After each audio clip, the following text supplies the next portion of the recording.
E por que não demarca? Porque existe um sistema chamado capitalismo, rapaz. Oxente, se você não enfrentar o capitalismo, como que você vai ter terra demarcada? E se tem terra demarcada, como que você vai garantir a demarcação da terra? Não para de... Então, ser contracolonial, na minha leitura, joga sobre a nossa cabeça uma espada de invasões, de morte. E por que não demarca? Porque existe um sistema chamado capitalismo, rapaz. Oxente, se você não enfrentar o capitalismo, como que você vai ter terra demarcada? E se tem terra demarcada, como que você vai garantir a demarcação da terra? Não para de... Então, ser contracolonial, na minha leitura... Reina, reina, reina, reina, reina, oh reina, reina, reina, reina, reina, vamos unir as forças, é do céu e do mar, vamos unir as forças, é do céu e do mar, que me dê a força e a coragem, meus irmãos, para lutar. Que me dê a força e a coragem, meus irmãos, para lutar. Ao Érico Ecaturete, meu nome é Kazengatu, faço esse vídeo por algumas razões. O título geral desse vídeo é baseado em um texto que eu escrevi.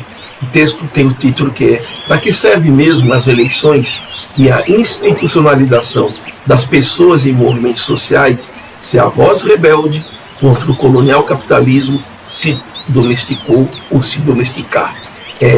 Fiz esse vídeo e através de um texto. Por quê? Porque algumas pessoas vêm me perguntando o que eu achei das últimas eleições municipais de 2024. Eleições para prefeito, para vereadores. Mas ao invés de falar sobre os resultados, prefiro ponderar acerca do significado dessas eleições que configuram como representante da democracia burguesa, bem como da institucionalização de pessoas e movimentos sociais.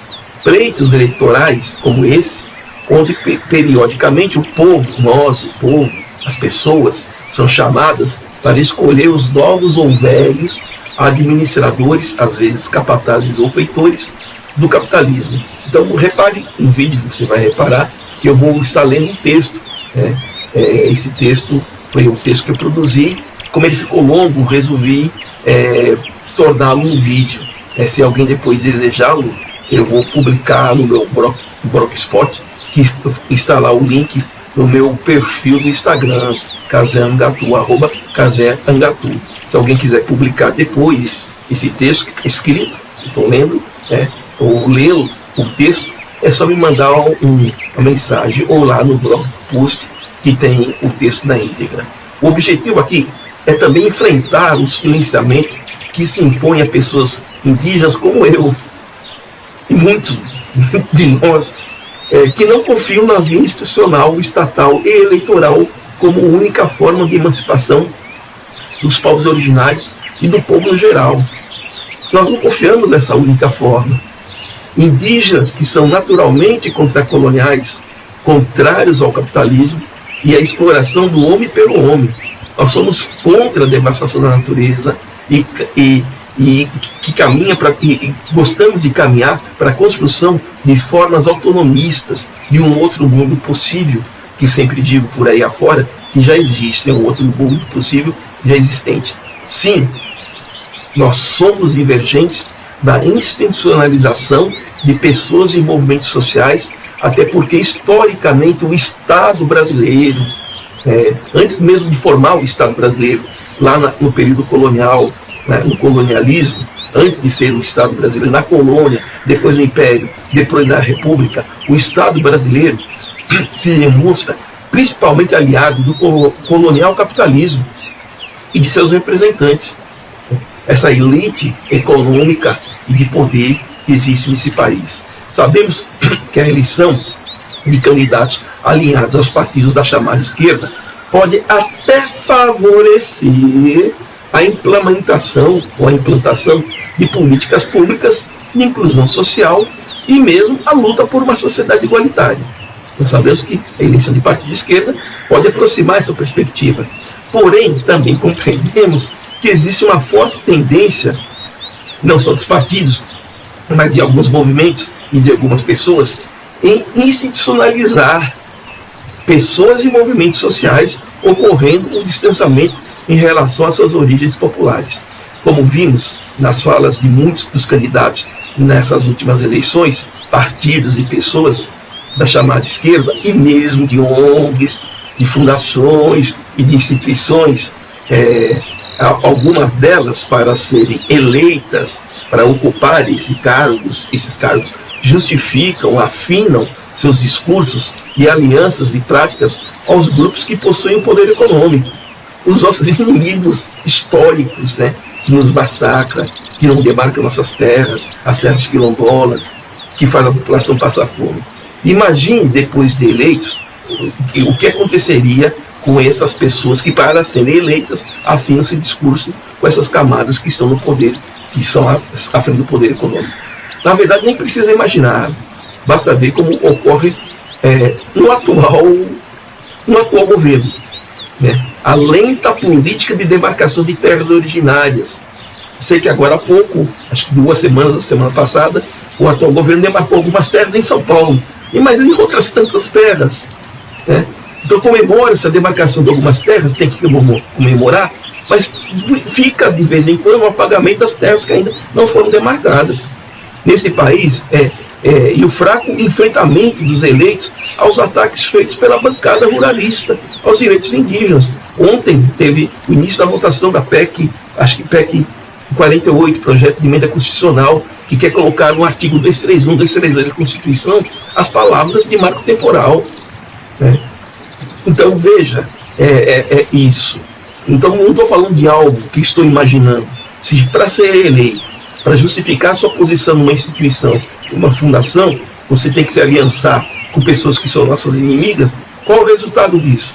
Pensamos que por sermos indigenamente dissonantes, esse grupo de pessoas que pensam assim, da institucionalização das lutas populares, incluindo os povos indígenas, somos por vezes invisibilizados e silenciados.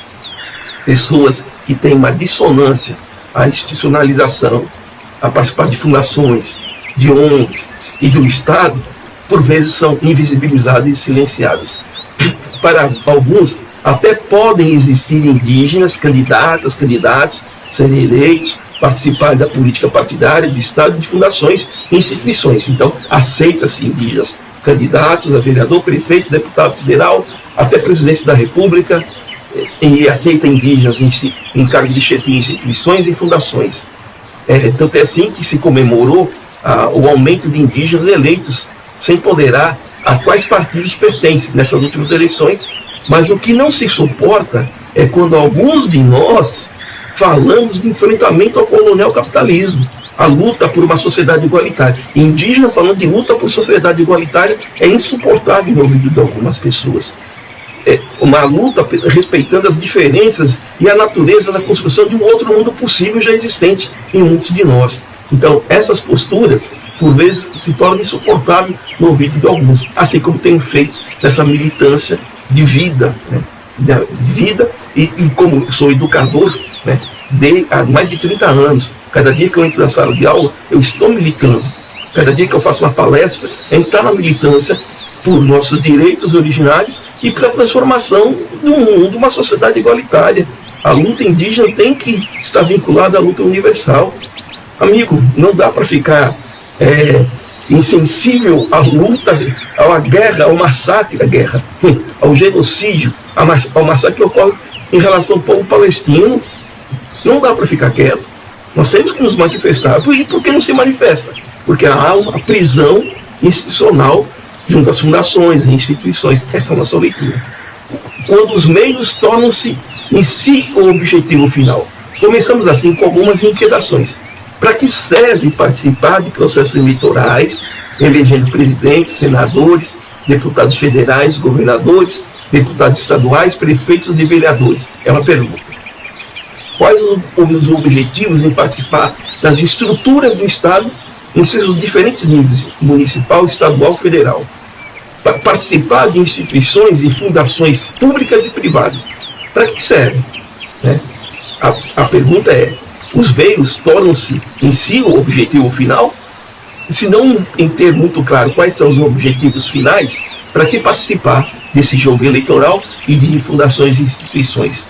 Acreditamos que seja esse o caminho escolhido, deveria ser para avançarmos na luta do nosso povo por direitos. Então, participar de um pleito eleitoral, de uma fundação, de uma instituição, é para avançar a luta do nosso povo por direitos, como a demarcação das terras, a educação, a saúde, né? E não só dos povos indígenas, povo quilombola, né? O povo das camadas populares, comunidades pesqueiras, ribeirinhas, marisqueiras.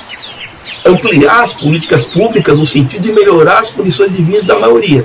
É para isso que interessa participar de um pleito eleitoral, ser eleito.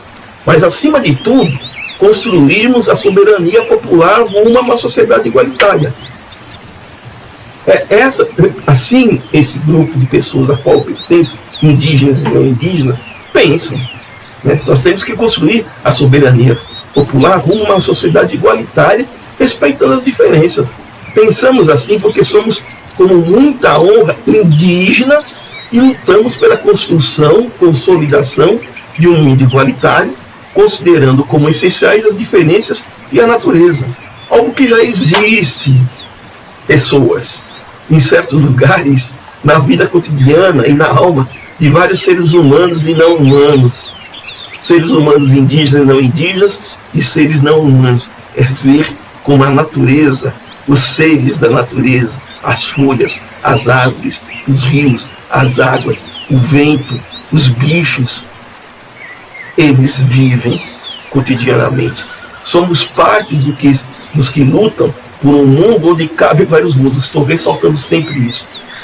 Viva o movimento zapatista, que é o primeiro a formular essas leituras, primeiro que eu considero nessa contemporaneidade, porque essa história não é nova, ela tem pelo menos 524 anos de indígenas que lutam por esse outro mundo que já existe, onde cabe vários mundos.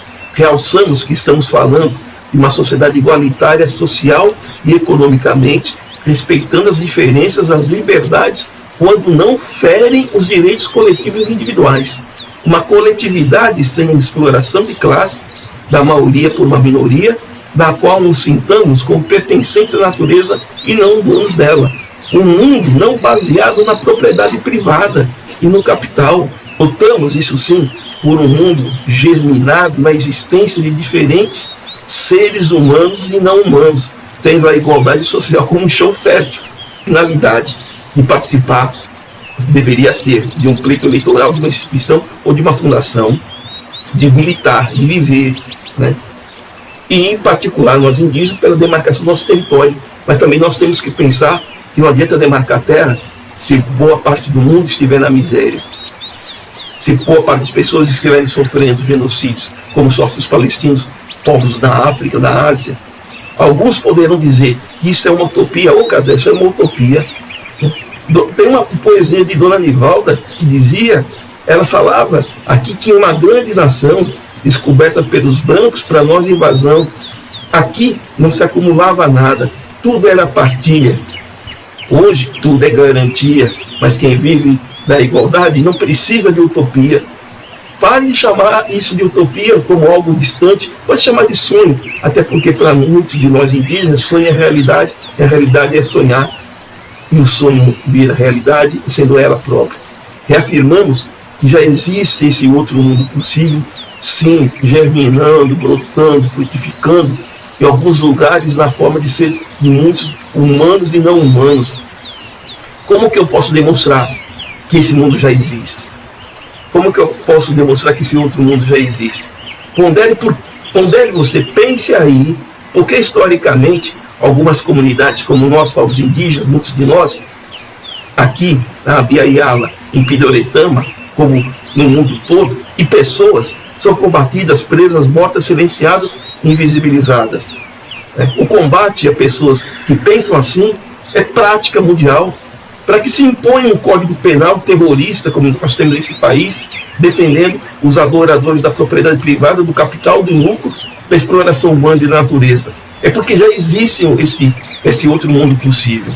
Na nossa leitura, é para combater esse outro mundo possível. Voltamos então às indagações iniciais. Para que serve mesmo participar de processos eleitorais, instituições públicas e privadas, fundações, se não podemos plantar, germinar as raízes da soberania popular? Quais os objetivos em ser parte das estruturas do Estado, de instituições públicas e privadas, se não for para avançarmos na luta do nosso povo por direitos? Políticas públicas no sentido de melhorar as condições de vida da maioria e construirmos caminhos para uma sociedade igualitária. Então, para que participar se não for para isso? Alguns que possuem posições ligadas ao que historicamente chamamos de esquerda em movimentos sociais, talvez digam: o momento é de conter o avanço da direita. É sim, e por isso devemos aceitar pagar, entre aspas, o preço da negociação e institucionalização. Eu coloco entre aspas. Eu não sei se quero pagar esse preço. É combater a direita, o fascismo, mas com apoio popular, buscando apoio no povo, e não se distanciando dele, não se institucionalizando. Dizem até que fazem esse, eles que estão no poder das fundações e instituições, que fazem esse sacrifício em nosso nome. Acontece que, em alguns casos, assumem o poder em nome do povo, ou dos movimentos sociais, que faziam parte ou fazem, e se institucionalizam. Não conseguem mesmo amenizar a pobreza material da maioria e a exploração. Mesmo que consigam alguns avanços, as chamadas reformas, acabam, em nome de serem nossos representantes, entre aspas, se atrelando ao Estado em seus vários níveis, instituições e fundações, cuja base é o capitalismo. Nesse caso, os meios acabam ocupando o lugar dos fins, tornando-se em si o objetivo final. Aí a finalidade, que é melhorar a vida das pessoas, demarcar as terras quilombolas e indígenas, lutar por uma sociedade igualitária, ela deixa de existir. Aí a finalidade, ela é o meio, é manter o Estado, a instituição e administrar o capitalismo para amenizar a desigualdade, a não demarcação, a destruição da natureza. Assim dado, será que com isso não se mantém o próprio capitalismo e se distanciam das perspectivas de um mundo possível? Será que com a institucionalização, incluindo dos movimentos sociais, não está se apartando das camadas populares? Mesmo quando criam políticas sociais inclusivas, não acabam se distanciando do povo, tornando parte de uma aristocracia burocrática? Isso é uma pergunta. Pense aí em possíveis respostas. Independente dos resultados das últimas eleições municipais, sinto que muitos movimentos e partidos da chamada esquerda estão se distanciando das vidas cotidianas da maioria das pessoas, inclusive de algumas lideranças dos movimentos. Muitos se institucionalizam, defendem principalmente as posições, cargos eletivos ou não, e aí instituições que pertencem, que permite até que façamos algumas manifestações em Brasília, no exterior, quando a ONU se reúne, mas desde que essas manifestações não coloquem em xeque o capitalismo, desde que essas manifestações não representem a mobilização popular, de fato, para enfrentar o capitalismo. Você pode até se manifestar, pode até ter uma fala mais ou menos radical, diz que isso não afete necessariamente uma mudança dessa ordem existente. Novamente salientamos que, indiferente dos resultados eleitorais, mesmo se a esquerda ganhasse em muitas cidades, Ilhéus não foi a esquerda que ganhou. Pelo discurso, onde eu moro, onde fica o território indígena Tupinambá de Olivença, da onde estou falando. Pelo discurso feito, perguntamos qual seria a prática decorrente dos candidatos de esquerda. Pelas falas de alguns candidatos da chamada esquerda, as pautas históricas desaparecem, ou as finalidades, como a de aproximar o povo da perspectiva da luta por uma emancipação. Chegam a dizer que pautas como essas são ultrapassadas e por causa delas perdemos as eleições. A essas pessoas eu respondo agora. Será que as esquerdas têm dificuldades eleitorais justamente por causa do distanciamento das camadas populares? Será que essa não é a razão? Não. Será que a razão de não ter tido grande quantidade de votos é justamente o receio de fazermos falas favoráveis a uma sociedade igualitária e tratar o povo somente como eleitores? O povo vira eleitor, não vira um camarada, um companheiro, um parente de luta. ele não é um eleitor. Em outras palavras, será que não é o distanciamento, o receio, a falta de perspectiva de fazer reflexões políticas mais profundas e a disputa política que isola a esquerda e os movimentos sociais do próprio povo? Penso que o crescimento do discurso da direita entre as camadas populares é porque os conservadores atuam mais junto ao povo, levando a ele, em seu cotidiano, e sem se intimidar, sua compreensão do mundo. Somos conservadores, sim, somos com esse sistema, e essa esquerda querendo isso. Não encontrando a contraposição, o pensamento conservador se torna um caminho possível. Por que depois de eleitos os vereadores, prefeitos, presidentes e governadores não colocam seus assessores para irem até onde o povo está e perguntar sobre o que precisa e ajudar cotidianamente? Por exemplo, por que os assessores de um vereador de esquerda, de um prefeito de esquerda, não vai nos pontos de ônibus das periferias, colocar uma mesinha lá, dizer, e aí, o que está faltando aqui, o que está precisando? Ou assessor, está difícil, a minha família está sem um prato de comida, hoje eu vou ter que ir andando até o meu trabalho. Se o cara tiver o assessor, vai lá dar o dinheiro. Isso não é assistencialismo, viu, minha gente? Seria assistencialismo se fosse fazer isso e não fazer a segunda parte. Dizer que essa falta de dinheiro, essa falta de recurso, está faltando comida, está faltando demarcação de terra, e vamos lutar juntos, temos que lutar juntos para poder organizar nossas vidas, as nossas lutas, para alterar esse quadro. Por isso que não é assistencialismo, né? É estar do lado do povo, não só para praticar assistência. O padre Júnior Lancelotti é assistencialista? Óbvio que não, né? Ele faz um trabalho de raiz, de profundidade. Porque você faz também, casa, todo dia que eu vou dar aula, a minha aula é uma aula de militante. Eu estou militando, como estou fazendo agora, né? Toda palestra, todo lugar política, a sua carreira profissional fica abarrada, né? Você fica amarrado, né? É militar dia a dia. Mas se falar, ô parente, ô parenta, ô quilombola, ô companheiro, ô camarada, está precisando aí, como que está difícil, o que está difícil, como que eu posso correr atrás aí? As igrejas, muitas delas, de direitas, conservadoras, fazem isso.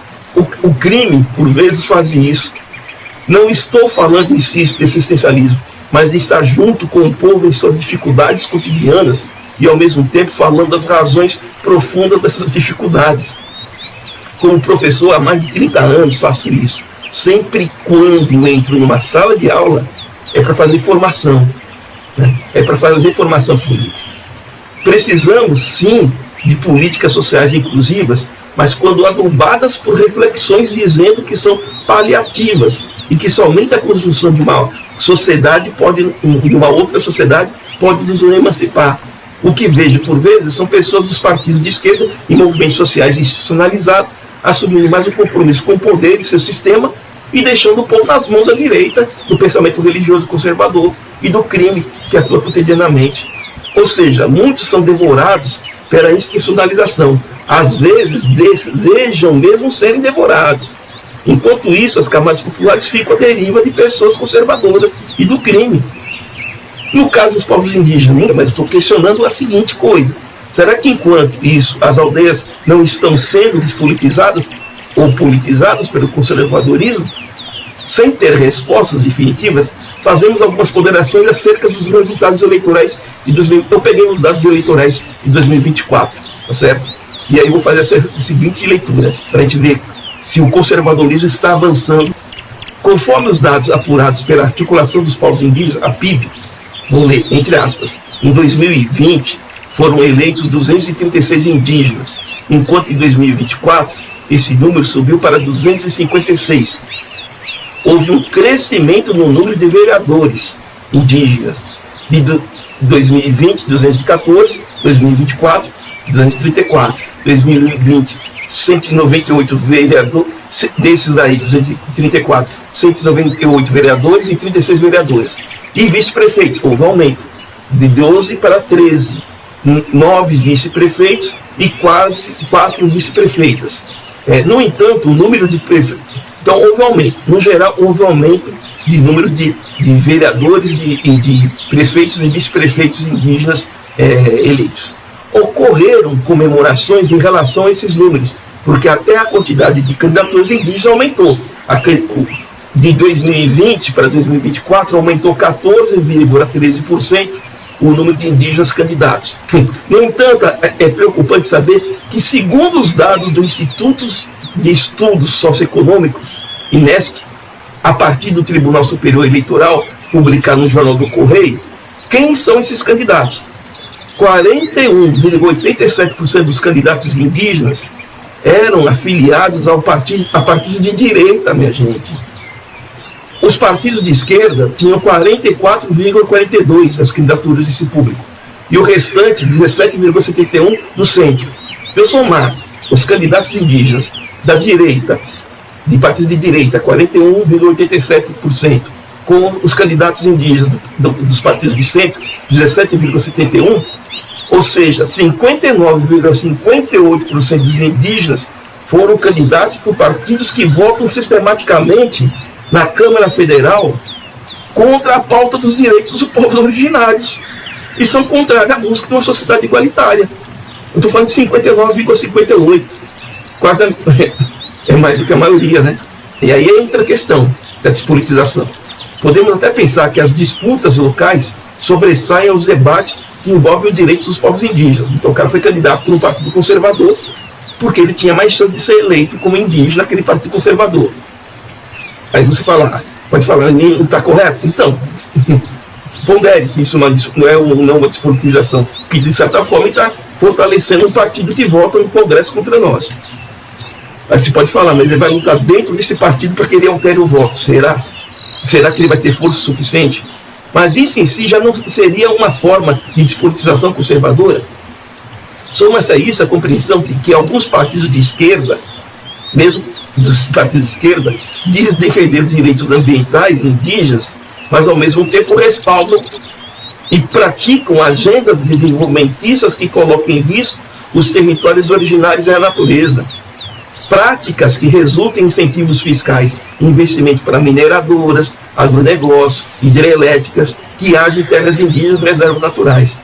Penso que será sim algo para se comemorar se as pessoas parentas eleitas percorrerem os caminhos da consolidação de políticas públicas, das legislações de proteção dos direitos originários, dos territórios, demarcação de terras e da luta pela emancipação, não esquecendo dos seus povos. Ainda mais numa época na qual o Congresso Ruralista e Conservador, formado por alguns dos partidos pelos quais alguns parentes foram eleitos, avança sobre as nossas vidas, como a imposição dos projetos de lei, PLs, as PECs, a PEC 48, recentemente está sendo em votação, que assinalam para o marco temporal, liberação de mineração, agronegócio. Pensamos que a luta pelo direito à terra em defesa da natureza é também a luta por um mundo onde caibam vários mundos sem a exploração de classe da maioria por uma minoria. Assim como indígena eu penso, não só eu, como algumas pessoas pensam. Um mundo não baseado na propriedade privada e no capital, mas na existência de diferentes seres humanos, não humanos, e na qual nós sentamos como pertencentes à natureza e não donos dela. A luta indígena por demarcação de terra tem a ver pela luta, pela emancipação das pessoas. Fala muito do antropoceno. Há pouco eu dei uma palestra para o Instituto de Estudos Avançados da USP, Instituto de Estudos Avançados e Estratégicos da Universidade Federal de São Carlos, abrindo um evento deles. Eu fiz a palestra de abertura sobre o antropoceno e eu disse: o antropoceno dizem que a culpa da destruição da natureza é do ser humano. Que ser humano genérico é esse? Eu tenho culpa, o morador da aldeia tem culpa, o morador de quilombo, o morador baixo da ponta tem culpa? Ou tem culpa um sistema que você não enfrentar, você mantém a destruição da natureza? Prefiro chamar de capital seno, o capitalismo seno, do que antropoceno. Para isso importa muito a forma como se aldeia a política. E se não estamos deixando as aldeias serem despolitizadas ou politizadas pela direita ou de forma conservadora, corre-se o risco de acontecer como já ocorreu com alguns movimentos sociais. A institucionalização e distanciamento das pessoas chamadas de lideranças, as quais deveriam representar os seus povos. Reafirmo que cada vez que alguém coloca o cocar na cabeça de um político ou outras figuras de autoridade, é uma flechada no meu peito. Nas últimas eleições presidenciais, fiquei várias vezes angustiado quando se colocava o cocar na cabeça do candidato eleito. Fazia-se dança para o candidato que foi eleito. Fumava-se os nossos sagrados cachimbos para fumaçar e proteção ao candidato eleito. E cadê as demarcações? Bora fortalecer nas aldeias o que já somos, um outro mundo possível. Ao ele, a ente, tava lá na mata fraquejando, índio guerreiro passou me chamando, tava lá na mata e fraquejando, índio guerreiro passou me chamando, ao ele, foi catolete.